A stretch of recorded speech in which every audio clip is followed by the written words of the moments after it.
Hi, I'm Katie Dunn-Tempest, a visiting fellow in governance studies at the Brookings Institution and director of the Katzman Initiative on improving interbranch relations and government. And this is Democracy in Question, a podcast about contemporary American politics and the future of democracy. In each episode, I'm asking my guests a different question about democracy so that we can better understand the broader contours of our democratic system. You probably noticed that there's a lot happening in U.S. politics at the moment, including a highly contested presidential race. But in this podcast, I'm trying to get at the deeper questions of how democracy in this country and abroad works or is supposed to work. On today's episode, the question is, what does it mean to be an American? Since the founding of the United States in 1776, the definition of who gets to participate in politics and in civic life has been contested. Voting has been restricted in different ways throughout our history and was recently guaranteed for all Americans after the passage of the Voting Rights Act of 1965. But how we define who is American goes beyond who can legally vote. To be American is to share a set of shared values and ideals. Voting, or the exercise of civic duty, is just one of those shared values. Justice, equality, freedom are others. As new immigrants have arrived in this country, some leading voices have sought to define in narrow terms who real Americans are, a question that we continue to grapple with. So what does it mean to be an American? In this episode, I'm talking to two of my expert colleagues, whose research is deeply rooted in issues of identity, race, and electoral politics. First, I'll be joined by Rashawn Ray, a senior fellow in governance studies and also a professor of sociology and the founding executive director of the Lab for Applied Social Science Research at the University of Maryland. Rashawn is also a vice president and executive director of the Equity Initiative at the American Institutes for Research. He testifies to Congress frequently on topics such as racial equality, policing and criminal justice reform, and family policy. And then I'll talk with Gabriel Sanchez, also a senior fellow in governance studies at Brookings, and a professor of political science and founding Robert Wood Johnson Foundation endowed chair in health policy at the University of New Mexico, where he also holds other positions. Rashawn, welcome to Democracy in Question. Thank you so much for having me. Well, I'd really like to just kick it off by having you tell us, what does it mean? And answer the question sort of as broadly as you can, and then we can get more specific. But what does it mean to be an American, and how has American identity changed over time? Well, look, I think what it means to be American is the perception is really about life, liberty, and the pursuit of happiness. It's the ability to bring one up from their own bootstraps, to have the ability to maximize the American dream and firmly participate in the political process and civic process, raise their family, and go throughout their life relatively unencumbered. Now, I think that is, in theory, when we actually look at people's everyday realities, it doesn't exactly work out that way, especially once we start breaking down people's identities when it comes to their social location and experience. And there's clearly been major demographic shifts over the course of American history. Can you talk about these shifts and how they play into American identity? Yeah, most definitely. So obviously, people have to recognize that when our country was founded, there was a large percentage of Americans, Black, women, otherwise, who could not participate in the political process. One thing that supposedly makes America great is thinking about participating in the democratic process. And unfortunately, there are some people who want to roll that back and actually have it go back to a time when people couldn't really participate in that. And for a lot of people, things have not been great for a long time. And so when we think about these shifts over time, we have to start there because we have never fully done anything to repair any sort of recourse or any sort of reparations, particularly for enslaved Black people who dealt with that exclusion at that particular time.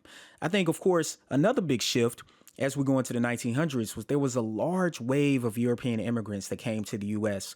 that completely shifted the demographic landscape. As we move well into the 20th century, we saw what happened with World War II. Oftentimes we focus on what happened in Nazi Germany, but right here in the U.S., there were Japanese Americans who were interned, and it took them 40, 50 years before they got any sort of proper recourse or reparations specifically for that from the federal government. We then had, of course, changes in how we think about bringing over migrants or immigrants, say from Africa or Asia or South America. And now we're at a place where the United States is quite diverse racially. And even though people try to lump Latinos together or Black people together, they are quite diverse, not only across the diaspora, but throughout the world. So, Rashawn, do you think we could switch gears a little bit and you can talk a little bit about how African Americans have defined or their identity as Americans has changed over time? Yeah, sure. I think it's two things that come to mind. First is a quote by the great James Baldwin, who said, "I love America more than any other country in the world. And exactly for this reason, I insist on the right to criticize her perpetually." When we think about that, part of what James Baldwin is referring to and bringing up is not only Frederick Douglass's "What to the Slave is the 4th of July," when he, of course, at the time he delivered this in the mid 1850s, I think it was around 1852, was saying that even though I'm free, to a whole bunch of other Black people, they are not free. And while you all are sitting up here celebrating July 4th, there is a juxtaposition with my own identity. And I think for Black Americans, that happens particularly on holidays where there's a struggle where what I just mentioned about what it means to be American is oftentimes precarious and even excluded for Black Americans in ways that it's not for others. And I think that that's something that people don't pay enough attention to when we start looking at what it means to be American and the different ways that people's Americanness and their ability to take advantage of what I just said doesn't exactly play out, particularly for Black Americans. Really interesting. And you also spoke a bit about the variation between what elite Black Americans think about compared to rank and file voters, Black American voters. Can you talk a little bit about that? Yeah, well, for most Black people, we have always understood our Americanness through surviving from racism rather than from positive aspects of just being an American. I mean, even personally, I remember the first time in my life that I was referred to just as an American with not any other qualifiers attached was when I lived in Germany, ironically. I taught at the University of Mannheim in Germany when I was in graduate school, lived there for over 6 months. And that was the first time people just said, "Oh, you're an American," instead of, "Oh, you're Black," or "you're African American," or some sort of other qualifier. And I think that that is the thing. Black people have always had to push in advance to try to showcase our Americanness. And when we start talking across the social class gradient, well, we have to bring in a few other aspects. One in particular are the ways that Black people try to showcase their Americanness. The military is one big one. And the military for Black people and for others has always been a gateway in many ways to the middle class. And it was set up that way. I mean, if we go back at the end of World War II, and we have the New Deal coming from Roosevelt, the New Deal single-handedly pushed more federal money for the GI Bill and Social Security almost than any other pieces of legislation to date. And Black people were excluded from those. So even though Black Americans were going to the military at higher rates than white people. And I need to repeat that because people just don't recognize that on average, Black people are more likely to enroll in the military. They are more likely to come from military households. But if we look at who's showcased as representing the military, it doesn't always play out that way. And that's problematic for military families like myself and others who, for me, my grandfather served 21 years in the military, Purple Heart, Bronze Star, served in 2 wars. And yet and still, when he was at Fort Leonard Wood in Missouri, he was over a funeral detail, and him and his team walked into a restaurant and he was unable to be served. And it was a young white private who had to say, well, look, if you're not going to let my sergeant eat, then we're going to leave. He's not going to go out back. And you can think about that in the military, what that means. And so whenever my grandfather would tell me stories about the military, it would end up with stories like that, where this should be great things about how he served our country in these different wars and how he has presidential commendations. But instead, in his head, it was when his roughly 18, 19-year-old private had to stand up from him in a restaurant because he was black, and him having on that uniform with those letters meant nothing. But part of that, even with that exclusion from New Deal policies, we know that black people have been able to use the military for upward mobility, to get government positions. This is why people talking about kind of doing sweeps through the federal government is so problematic, because roughly 20% of government positions are held by African Americans. And so if all of a sudden you're going to purge the federal government, what does that mean about purging black people who are in certain occupations? And accordingly, though, we see that shift from more affluent black people to less affluent black people. And it's really what W.B. Du Bois called the talented 10th, kind of the top 10% of individuals who experience life in a very different way. And in America, we see that, where it is really the have and the have-nots, just not more generally, but even in the black community, where it used to be black people, regardless of their social class background, lived in similar neighborhoods. That is not the case now. And we're starting to see really a brain drain being taken away from black communities, where people who are more affluent, who are highly educated, can't always do the work that they want to do in those communities where they're from. And it starts to lead to very different experiences and perceptions of what it means to be American, and even what it means to potentially be conservative, liberal, Republican, Democrat, and independent. Wow, that's fascinating and troubling. What about elites in terms of like political elites? Can you talk about that as well? Yeah, I think one big disconnect that is happening today in America, and part of this is historical, right? If we go back nearly 100 years ago, more so 80, one big thing that people will always point out to is that Dr. Martin Luther King Jr.'s father was Republican. And what people don't realize is that was still on the back end of the Lincoln's party, right? And nowadays, that is not the case. I mean, people don't realize kind of the Southern strategy and the switch in the South, where a lot of Southern Republicans, or a lot of Southern Democrats, I should say, at that time became Republican. And we started to have a switch in the parties. And thinking through that is nowadays we're seeing another metamorphosis. And part of what's happening is that political elites, who are mostly liberal and Democrat, but not all, have a disconnect with the rest of these individuals who are not part of the talented 10th, particularly for Black Americans. They might be interacting with this 10%, but the other 90% or 50, 60, 70% who are struggling, they are disassociated from. They are not in touch with them. And accordingly, they are missing key points about how to connect with them. And so if you have, for example, a young Black man who might be working in a working class job, say might be a sanitation worker, might even work for the post office, which has always been a job that Black people have held high, but might not exist in 10 years, and might say be raising his daughter alone. And you're talking to him about what it means to have opportunity in this country. They aren't necessarily seeing that. And I think that becomes highly problematic.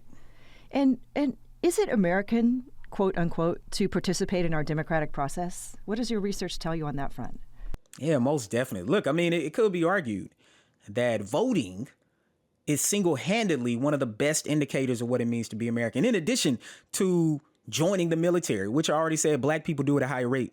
And when it comes to voting, there's this narrative out there, and I've written about this extensively, that some kind of way Black people don't vote, and it flies in the face of empirical research. What I found is that Black people vote on par or higher than their percentage of the population across the United States, and in particular states, especially in the South and the Midwest and a few other states, that they single-handedly help to drive turnout for Democrats. And in two of the recent elections, Black Americans actually voted at a higher rate than white Americans, normally actually vote at a higher rate than Latinos and Asian Americans, but on par oftentimes with white Americans. But there is some kind of way this narrative out there that exists for that, which is so troubling because Black people fought so hard to have the right to vote. And see, this is a good example of how what it means to be American has fissures. For Black Americans, or for just most Americans, going to go vote should be how you express your Americanness. It's how you participate in democracy. But when Black people go vote, it becomes more about thinking about a collective identity, a responsibility to buy into that collective identity in terms of Black people having to vote as a collective instead of their own individuality. But look, on average, I've looked at states that say Biden won, that Obama won when we look at the past Democratic presidents. And they would not have won those states if Black people had not been turning out in droves, oftentimes voting higher than their percentage of the state population. Rushion, in light of things that have happened in the 2020 election, throughout the Trump administration, subsequently, I'd like to ask my guests how nervous they are about the future of American democracy and to think broadly about our democratic roots and where we're headed. So on a scale of 1 to 10, where do you stand on that scale in terms of your level of nervousness? In terms of my level of nervousness, I would say a 7. I think that is pretty high, probably 7 point something, maybe not quite 8. But I think it's because I lived in Germany and taught at the University of Mannheim for a period of time and studied the Holocaust, studied what happened in Germany. And I think a lot of people simply don't see it or understand it because over the past 50 years or so, we've lived in a very different, more stable America. I mean, it's never been perfect, but so much better than it was in the past, particularly when we think about everyone having the ability to pursue life, liberty, and the pursuit of happiness. At the same time, however, I do think that there is enthusiasm about the Democratic ticket and the Democratic Party in terms of feeling that there are people who represent them across different areas, whether that be from the coast, from the Midwest, and feeling as though that their values are aligned to just give people the ability to have equitable opportunities. Yeah. So a 7, that's pretty high. Yeah. I mean, look, again, after living in Germany, spending a lot of time in Europe and other parts of the world, just my perspective, we are teetering on it. And I think a lot of people aren't realizing the extent to which we are teetering on potentially ending the democratic experiment as we know it. American democracy, as we've known it over the past 40 to 50 years, may not be the same thing that we experience over the next 50 years.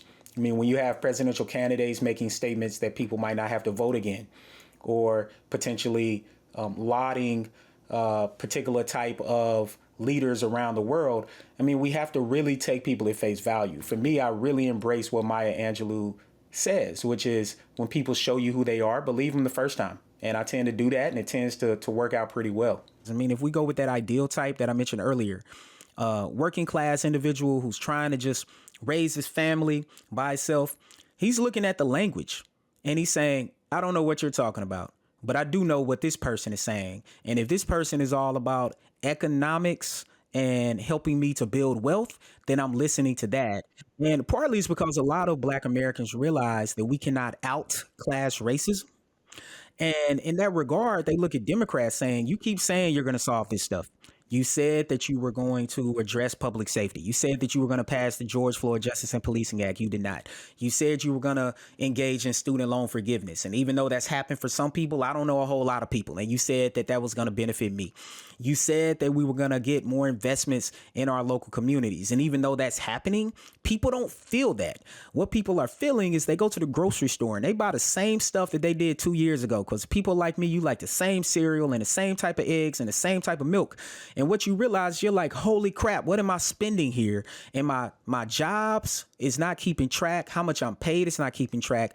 But this other person is saying they're going to do that. And part of it as well, the Republican National Convention, for people who watch that, there was more diversity on that stage than I think has ever been at the RNC before. And people are paying attention to that. And even if people don't fully agree with what's being said, they are saying, wow, at least we are represented on the stage in a way that we haven't been before. And I feel like these individuals could represent me instead of some of the people that Democrats put up there that they're like, they kind of lost me a little bit with who they think is representing me. That's really interesting, and it will be, I'm curious and anxious to see how things pan out ultimately in November. You know, in America, I think also people really value their freedom of expression. And so when you think about what it means to be an American, how does January 6th fit into that equation? And in addition to that, recent Supreme Court rulings that might affect those cases?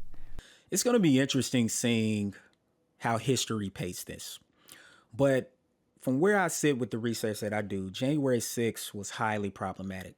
This wasn't just people expressing their First Amendment right. This was people breaking laws, hurting people, and killing people, and trying to take over a country where they feel like, as Arlie Hochschild would say, who wrote a book called Strangers in Their Own Land, where it's overwhelmingly white men from rural America, but not always, a lot of people on corporate America and Wall Street who feel that their country is being taken from them. And they feel that the America that their forefathers came over to found, that it is up to them to reclaim it and establish it. The problem with that perspective means, who does that leave out? And when we look at January 6th, we see that there was an Auschwitz shirt, there was a noose hanging, there was a lot of racist statements made during that time. And people saw that. And particularly for Black Americans, they see that and say, wow, they're trying to make sure that not only that we can't vote, not only that we can't get the jobs that we deserve and that we're qualified for, but that we potentially don't exist. And likewise, I think that the extension from January 6th is the role that Trump played, not only in that, but also in Black Lives Matter protests and calling out the National Guard for protests that were overwhelmingly peaceful. And it doesn't mean that there haven't been some Black Lives Matter protests that have been violent and destructive. But one thing we know from research is that on average, over 90% of Black Lives Matter protests were nonviolent, say relative to protests by the Proud Boys or far-right extremist groups. So we see these differences, and then we see the responses of law enforcement, the military, and the federal government to be different. And I think this is what people are talking about, that when Black people truly express their true Americanness, or at least try to, that there are consequences for doing so, that everyone knows that Donald Trump's behavior, that if he was Barack Obama, he would not be allowed to do it. And as long as there is a demarcation between those two things, Black people and other people from marginalized backgrounds will never truly be able to take advantage of all of the possibilities in life, liberty, and pursuit of happiness that American democracy supposedly offers. And this is why we are still in an experiment and far from this being a place that is equal for everyone. Well, Rashawn, I really appreciate all your thoughtful and research-based responses, and it was a fascinating conversation. I really appreciate your time, too. I know that you're really busy, and thank you for being part of this new podcast. Thank you so much for having me.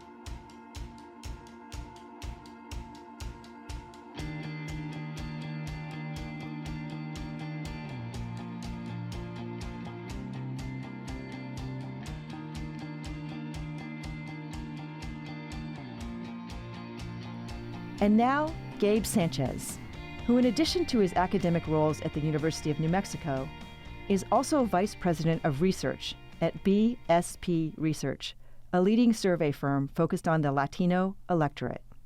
Gabe, welcome to Democracy in Question. Thank you very much for having me. I'm very much looking forward to the conversation. Yes, me too.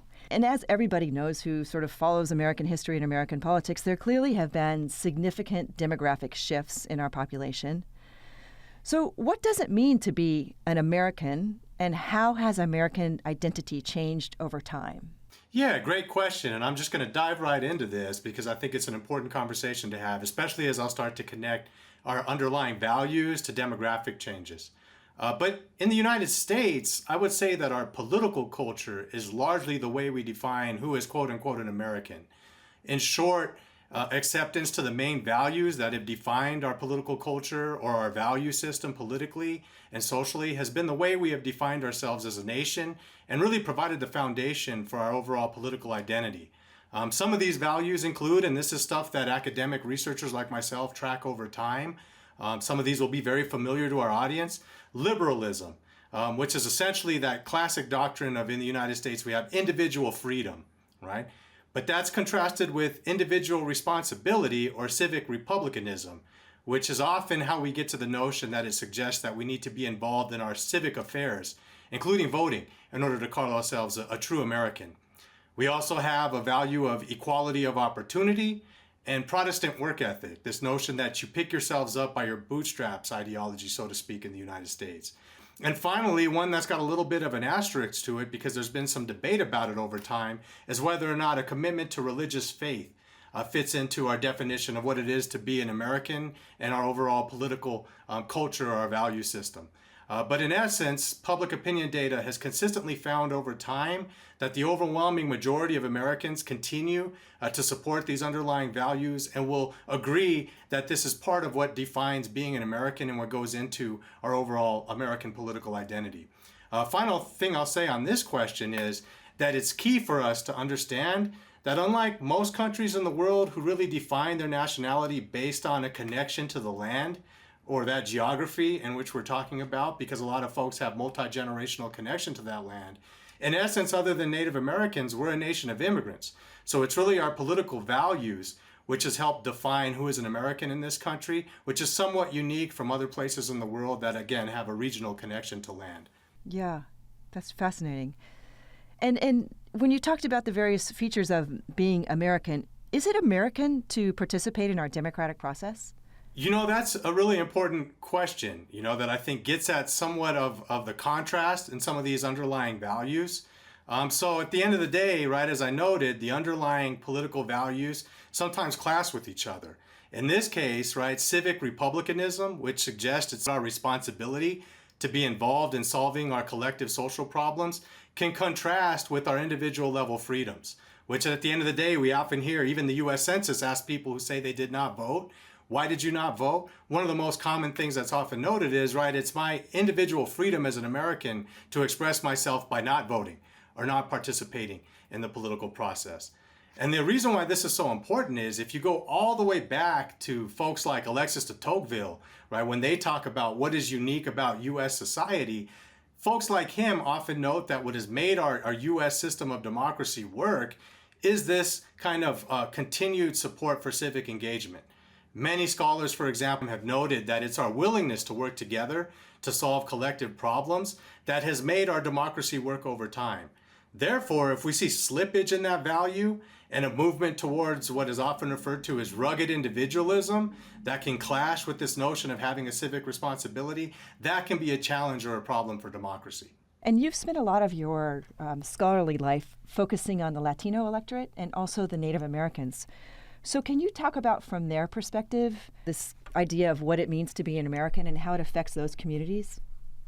Yeah, absolutely. And I'll start with thinking a little bit about how changing demographics might impact not just how Latinos or Native Americans address this notion of what is being an American, but how the wider population might start to think differently about defining our political culture and how that situates with this notion of who is a quote-unquote real American.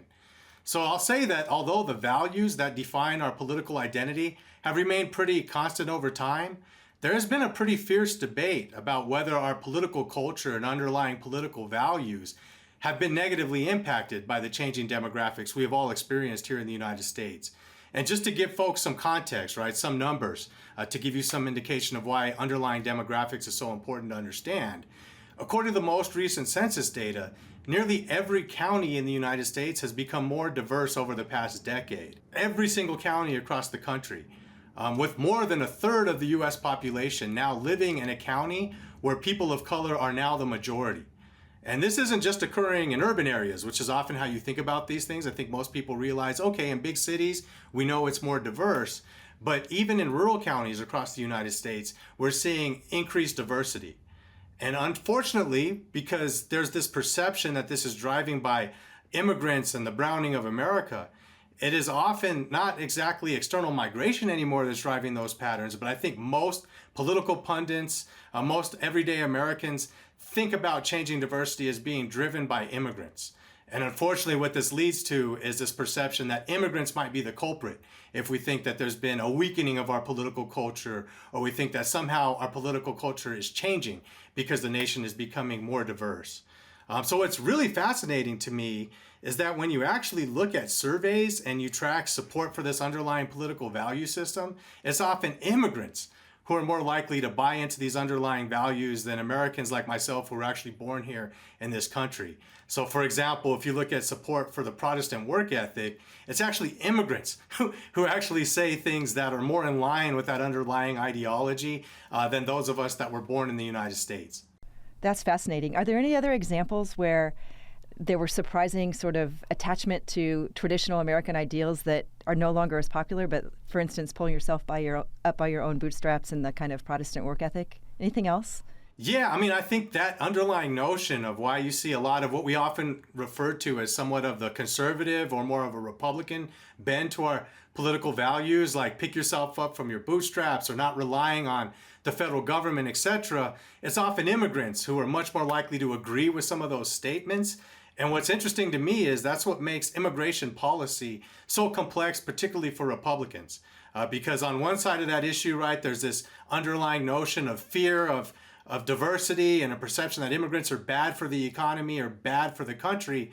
But on the flip side, a lot of Republicans recognize that these immigrants are much more likely to buy into that underlying value system and obviously are vital for the economy, particularly for small businesses who rely on that labor for their overall economic well-being.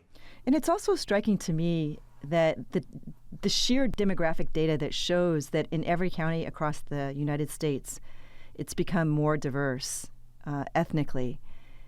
This notion that you want to oppose something, I mean, it's already here. Like the changing face of America, it's like the train has left the station.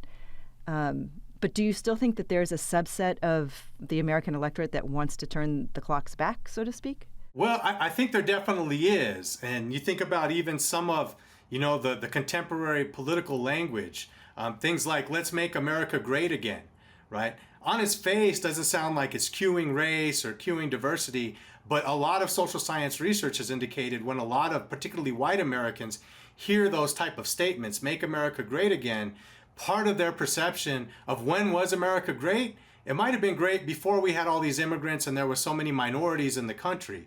And I think that's where that underlying racial cue comes from that we often think about in the context of contemporary political discussion or rhetoric. Sometimes it's a little bit more direct, right? Framing immigrants as the scapegoat, unfortunately, is a little bit more direct and invasive, but these underlying messages like Make America Great Again often sometimes cue this underlying sense of fear of others, fear of diversity. Somehow that's changing the country and not in a good way.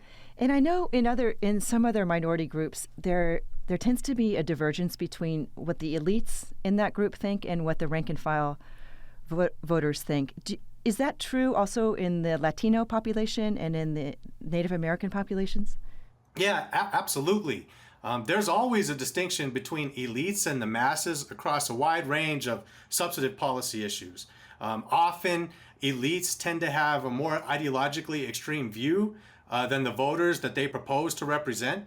And so that could be the case with Latino, Native American, any other racial and ethnic interest group as well.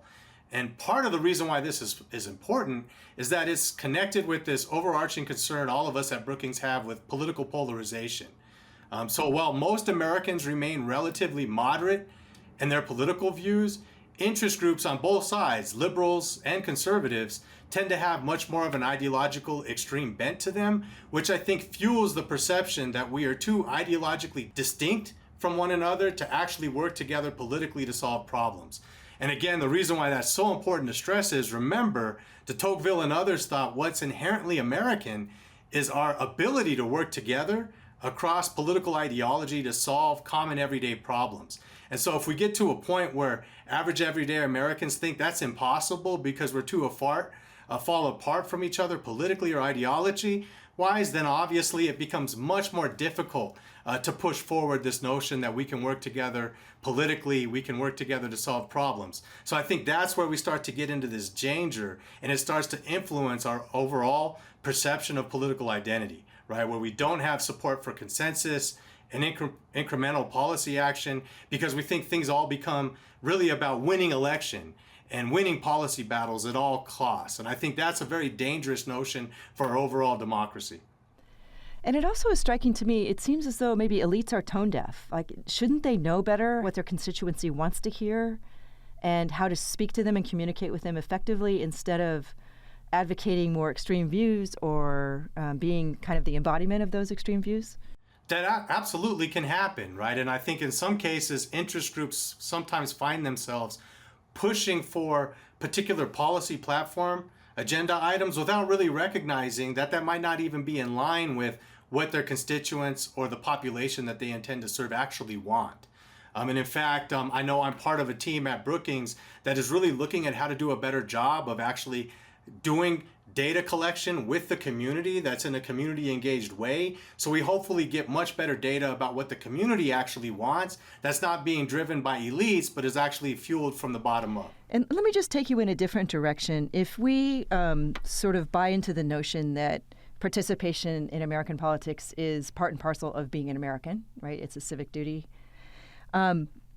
What do you anticipate in this election, and what have the most recent elections shown in terms of the Latino electorate and the Native American electorate? Yeah, I mean, if we work off the underlying perception or our value system that participation in democracy is part of what defines being an American, then we have to look very closely at potential obstacles or really I would think about in terms of public policy driven or structural barriers that get in the way of average everyday Americans being able to engage in the democratic process, whether that's through voting or any other channels that we have available to us as Americans. And so when we look specifically at the Latino or Native American populations, both of those communities tend to participate at least through voting at lower levels than other segments of the population. And again, we can't just assume that's because of choice. Are there any structural barriers that get in the way of participation? And one of the underlying demographic trends we see with the Latino population in particular is around age. We know that in this country, young Americans tend to vote and participate in other ways in our political system to a lesser extent than older Americans. And there's a number of different reasons for that. The age of the candidates, not being able to connect with young people on issues that they perceive to be important, and a host of others. That becomes really important for the Latino community because Latinos are significantly younger than whites. When we look at eligible voters, we're talking about 12 to 15 years younger than whites across different states in the country. So we really have to think deeply about what is it that's not engaging young voters, because that's systemically tied to the Latino population. So that's one structural barrier that we really want to think deeply about. Others are much more direct. You think about photo ID laws, for example, that in many states require you to show a photo ID in order to access the ballot box. Well, again, social science research that my team has conducted over time shows that both Latino and Native American communities are significantly less likely to have the required ID in the first place to be able to vote and the underlying documents needed to get a photo ID. So really looking at those structural barriers and trying to do something to alleviate them opens up the door for more of the Latino and Native American communities to be able to participate in democracy. And about the younger Latino voters, I mean, that's true, I think, across the board, that generally younger people are less likely to show up at the ballot box for a variety of reasons. But is there any kind of reform or any kind of efforts that could be made, do you think, that might speak to them and encourage them to participate? Yeah, I mean, one of the most important things is ideological, and it gets into whether or not we really should be worried about the state of our democracy. And when we look at data and we ask Americans, or young Americans in particular, whether or not they feel democracy is working or whether or not it's failing or is in trouble, countless studies indicate that our democracy, unfortunately, is in a very fragile state. And in particular, to answer your question directly, a growing number of young Americans really perceive that they're losing faith in our election system. One specific data point, there was a Harvard University youth poll conducted relatively recently that indicated 42% of young Americans do not believe that their vote actually matters anymore today. And so if you think about that really troubling statistic right there, that indicates that a large segment of our young people probably don't really think positively about voting, because at the end of the day, they don't perceive that their vote actually matters, that it could be big money interests that are actually driving what happens in our country and not the individual level voter. And that's a very scary statistic. Yeah, that low political efficacy, and that tends to kind of alienate. So you've actually provided a really easy segue to my next question, which is, on a scale of 1 to 10, how nervous are you about the future of American democracy? I'm very nervous. On a scale of 1 to 10, I'd probably put myself some days at a 7 if I'm being very optimistic, and on not so good days, more in the 8 to 9 category, because I think all of the data provides evidence that we really do have a very fragile democracy right now. And a lot of that comes directly from voters themselves. I know NPR conducted a survey relatively recently, for example, that found that 64% of the American population believes that not only is the U.S. democracy in crisis and risk of failing, but that it's getting worse and not better. So I think it's those studies that really give us a lot of evidence to suggest we all should be worried about the state of democracy right now. And what about alleviating that worry? Is there anything you would sort of recommend that citizens think about doing, or is it really just showing up and voting and participating, that you can sort of speak and vote for candidates that you think will help mend and improve our democracy? What's the answer? Yeah, great question. I think one of the things that we can try to tackle is mis or disinformation. We know, unfortunately, that that's on the rise in the United States, and a lot of the misinformation that Americans are being bombarded with undercut their perception that our democratic systems are working, right? And we see evidence of that from high percentages of the American population, and not just Republicans, that believe there was a lot of fraud in the last presidential election and worry that there's going to be a lot of fraud in the 2024 presidential election. So trying to combat some of that misinformation with facts obviously can help overcome some of those dangers. But I think you're exactly right. As more Americans participate in democracy, cast ballots in our system, see that their vote is tabulated correctly, right? Over time, that hopefully will overcome some of the dangerous data that we're seeing now with a large segment of the population just really not believing that their vote counts or is actually going to make a difference. So this question about what it means to be an American, I'm guessing that there's some variation across groups in the United States, that there will be different definitions. And so I'm thinking that your expertise would enable you to describe how the Native American culture, what it means to be American for that culture. Is there a specific answer? The only thing that I'll speak to is the nuances to this question of what makes somebody American specifically for tribal communities or Native Americans. And what I'll say there is, right, first, as we started our conversation at the onset, just defining what makes somebody an American according to our political culture or our political values, it's really important to note that that's not often been a voluntary process.